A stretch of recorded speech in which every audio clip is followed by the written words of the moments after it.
এই লালমাটির ঠিক ক্যানিয়নটা ঠিক তার পাশেই কিন্তু বয়ে চলেছে, দেখতে পাচ্ছ শিলাবতী নদী। অসাধারণ লাগছে কিন্তু।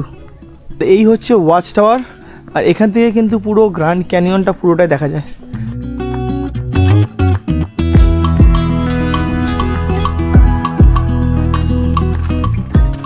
হ্যালো বন্ধুরা, আমি আকাশ, আমার ইউটিউব চ্যানেল চলো যাই উইথ আকাশে তোমাদের স্বাগত। আজকে আমি চলে এলাম ওয়েস্ট বেঙ্গলের একমাত্র গ্র্যান্ড ক্যানিয়ন গনগনি, যেটা রয়েছে গড়বেতাতে। দেখতেই পাচ্ছ আমার পেছনে রয়েছে এই গ্র্যান্ড ক্যানিয়ন গনগনি, আর তার পাশে বয়ে চলেছে কিন্তু শিলাবতী নদী।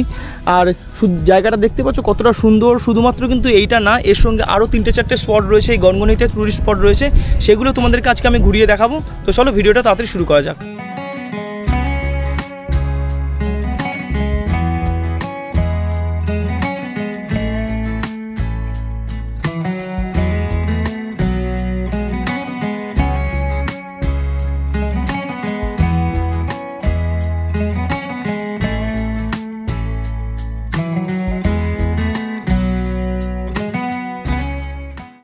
এই গনগনি অবস্থিত পশ্চিম মেদিনীপুরের গড়বেতাতে। আমরা বন্ধুরা মিলে কলকাতা থেকে বাইকে করে মাত্র 5 ঘন্টায় জয়পুর ফরেস্টের ওপর দিয়ে পৌঁছে গিয়েছিলাম। তবে তোমরা ট্রেনে করে খুব সহজেই এখানে আসতে পারো। শালিমার বা সাঁতরাগাছি স্টেশন থেকে সকাল সকাল ট্রেন ধরে পৌঁছে যাও গড়বেতা স্টেশনে। আর স্টেশনের বাইরেই তোমরা পেয়ে যাবে টোটো, সেই টোটোতে করে তোমরা ঘুরে দেখতে পারবে গনগনি। সামনেই রয়েছে কিন্তু গ্র্যান্ড ক্যানিয়ন যাওয়ার রাস্তাটা রয়েছে, ক্যানিয়নের এখানে নামা যাবে। তো চলো দেখো, এটা হচ্ছে গ্র্যান্ড ক্যানিয়নের রাস্তাটা, আমি যাব গিয়ে তোমাদেরকে দেখাবো। তো দেখো আমরা সিঁড়ি থেকে নামছি, এটা একটু নিচে নামতে হবে, খুব বেশি না, সামান্য। আর ভিউটা এরকম দেখো, এই লালমাটির ঠিক ক্যানিয়নটা ঠিক তার পাশেই কিন্তু বয়ে চলেছে, দেখতে পাচ্ছ শিলাবতী নদী। অসাধারণ লাগছে কিন্তু। তোমরা যারা শীতকালে বিভিন্ন জায়গায় ঘুরতে পছন্দ করো তারা কিন্তু এই জায়গাতে আসতেই পারো। এটা কিন্তু আদর্শ স্থান তোমাদের জন্য। বাংলার একমাত্র গ্র্যান্ড ক্যানিয়ন দেখো ঠিক এরকম। মেদিনীপুর শহর থেকে 55 কিলোমিটার দূরে পশ্চিম মেদিনীপুর জেলার গড়বেতা শহরের কাছে অবস্থিত একটি বিখ্যাত পর্যটন ও পিকনিক স্পট হলো এই গনগনি, যা বাংলার একমাত্র গ্র্যান্ড ক্যানিয়ন। এই গনগনি রাজ্যের বিভিন্ন জায়গা থেকে মানুষকে তো আকর্ষণ করেই, সাথে শীতকালে বিভিন্ন পরিযায়ী পাখির আগমন ঘটে এই জায়গায়। সামনের এই জায়গাটা দেখো, গিরিখাতের ভিউ দেখো, অসাধারণ লাগছে কিন্তু।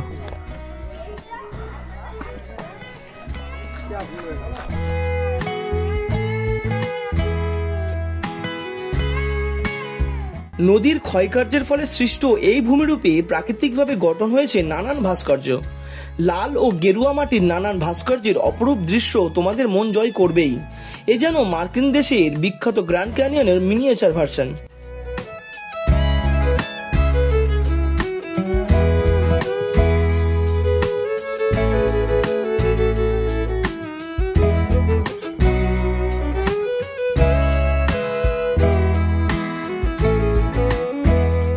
দেখতে পাচ্ছ আমার পেছনে রয়েছে গনগনির, আমাদের হচ্ছে বাংলার গ্র্যান্ড ক্যানিয়ন। আর এখানে সামনে এইটা দেখতে পাচ্ছ, এখানে এটা একটা গনগনির পার্ক অ্যান্ড ওয়াচ টাওয়ার রয়েছে। এখানে একটা ওয়াচ টাওয়ার রয়েছে, আর এখানে কিন্তু ঢুকতে একটা প্রবেশ মূল্য রয়েছে 5 টাকা করে। আর এই হচ্ছে টিকিট কাউন্টার। এখানে রিসর্ট কটেজও বুক করতে পারো, তার নাম্বারগুলো এখানে দেওয়া আছে, তোমরা দেখতে পাবো। এইটা হচ্ছে টিকিট কাউন্টার, এখান থেকে টিকিট কেটে 5 টাকা করে টিকিট কেটে তোমরা ভিতরে ঢুকতে পারো। তো চলো আমরা ভেতরে ঢুকছি। আর সামনে এখানে কিন্তু রয়েছে, এর ভেতরে এই এরিয়াটা অনেকটা বেশ বড় এরিয়া। আর এখানে একটা ওয়াচ টাওয়ারও রয়েছে, সেই ওয়াচ টাওয়ারে উঠেও তোমাদেরকে দেখাবো। আর এখানে কিন্তু রেস্টুরেন্টের ফ্যাসিলিটি রয়েছে। আজকে আমরা লাঞ্চটা কিন্তু এখান থেকেই করব। তোমরা বাইরেও ছোটোখাটো কিছু দোকান রয়েছে, তোমাদেরকে দেখিয়ে দেবো, সেখানেও করতে পারো। অথবা তোমরা কিন্তু এখানেও একটা রেস্টুরেন্ট রয়েছে, সেখানে তোমরা লাঞ্চ করতে পারো। তো তোমরা দেখো, এখানে দেখো কিছু কিছু রয়েছে, রিসর্ট রয়েছে কিন্তু বেশ অনেকগুলো রিসর্ট রয়েছে সুন্দর সুন্দর। আর ওই যে দূরে দেখা যাচ্ছে এখানে কিন্তু একটা ওয়াচ টাওয়ার রয়েছে। আর সামনে এখানে একটা রেস্টুরেন্ট রয়েছে, তোমাদেরকে বললাম সেই রেস্টুরেন্টে তো আমরা যাচ্ছি, আজকে লাঞ্চটা করব। আর তোমাদেরকে বলে রাখি, এই পার্কটা কিন্তু, এটা একটা পার্ক, এই পার্কটা কিন্তু সকাল 6টা থেকে খুলে যায় আর সন্ধ্যে 7টা পর্যন্ত খোলা থাকে। তো 5 টাকা করে প্রবেশ মূল্য, আর সপ্তাহের সমস্ত দিনই কিন্তু খোলা থাকে। তো চলো রেস্টুরেন্টে দেখে যাই।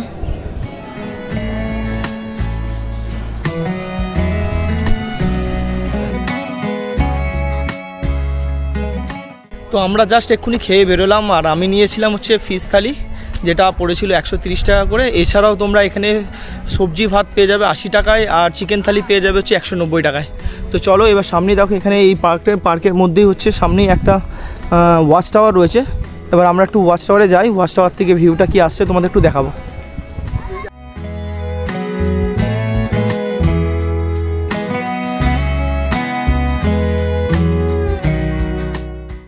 আর এই হচ্ছে ওয়াচ টাওয়ার, আর এখান থেকে কিন্তু পুরো গ্র্যান্ড ক্যানিয়নটা পুরোটাই দেখা যায়, গনগনি গ্র্যান্ড ক্যানিয়ন পুরোটাই দেখা যায় এখান থেকে। তো চলো দেখি কেমন ভিউ আসছে।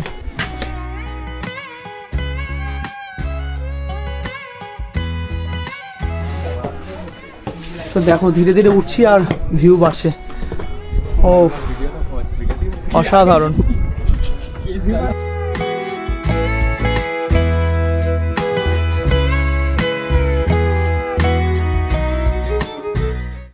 এরপরেই আমরা চলে এলাম 12 শিব মন্দিরে। তো দেখতে পাচ্ছ এটা হচ্ছে 12 শিব মন্দির, গেটটা যদিও বন্ধ দেখছি, জানি না এটা হয়তো আজকে বন্ধ আছে। তো চলো তোমাদেরকে মন্দিরটা দেখিয়ে দিচ্ছি একটু।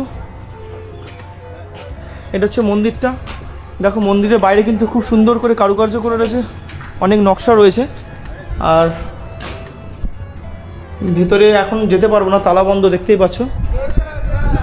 আজকে হচ্ছে আমাদের ইন্ডিপেন্ডেন্স ডে, আর আমরা আজকের দিনেই বেরিয়েছিলাম ঘুরতে, কিন্তু জানি না কেন আজকে বন্ধ মন্দিরটা, আমি ঠিক বলতে পারছি না। ইন্টারনেটেও দেখায়নি গুগলে, তাই আমরা বুঝতে পারিনি, চলে এসেছি। তো চলো তোমাদেরকে আমি মন্দিরের সাইড থেকে একটু কিছু ভিউ দেখে দিচ্ছি, তোমরা সেটা দেখে নাও।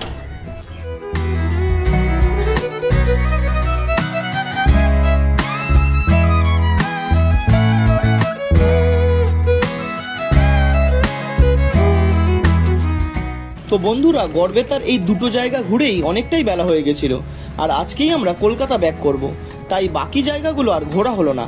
এই ভিডিওটা তোমাদের কেমন লেগেছে তোমরা অবশ্যই কমেন্ট করে জানিও, আর ভিডিওটা ভালো লাগলে লাইক করো।